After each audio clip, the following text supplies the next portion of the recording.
ابھی ہمارے ایک دوست یورپ گئے تو امیگریشن پہ جب وہاں پر تھے تو انہوں نے پاسپورٹ دیکھا ان کا، او یو آر فرام پاکستان، تو انہوں نے بڑی ریسپیکٹ دی اس کو. سر مطلب کمال ہو گیا اس دفعہ تو پاکستان پوری دنیا میں امن کا سفیر بنا ماشاءاللہ. ماشاءاللہ الحمدللہ، یہ اللہ تعالیٰ کا خاص کرم ہے ہماری فورسز پہ. میں اپنے گھر کی بات بتاؤں، میرا بھائی چھوٹا ابھی پرتگال گیا 2-3 دن پہلے، تو کہتا ہے کہ جی پرتگال ایک ہمارے لیے تو بہت ہی عام سا ملک ہے اور ہمارے پاکستانی اتنے زیادہ نہیں ہیں.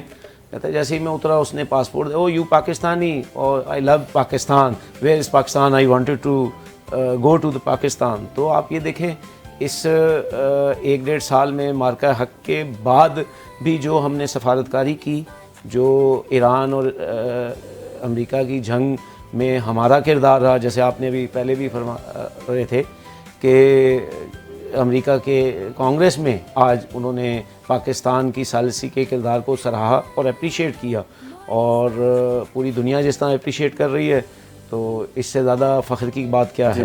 ہماری پوری زندگی میں ہم نے اس طرح کبھی پاکستان کا اتنا اونچا نام نہیں دیکھا تھا جو اب ہوا ہے، اور الحمدللہ یہ ہماری پولیٹیکل لیڈرشپ اور اسپیشلی ملٹری لیڈرشپ، یہ ان کا خاص جو ہے وہ کرم ہے اور ان کا خاص ویژن ہے، جس کی وجہ سے آج ہم اس طرح اتنے فخر سے سر بلند کر کے ہر جگہ پہ چل پھر رہے ہیں. جی بالکل ایسا ہی ہے. بالکل کیا بات ہے، بہت زبردست.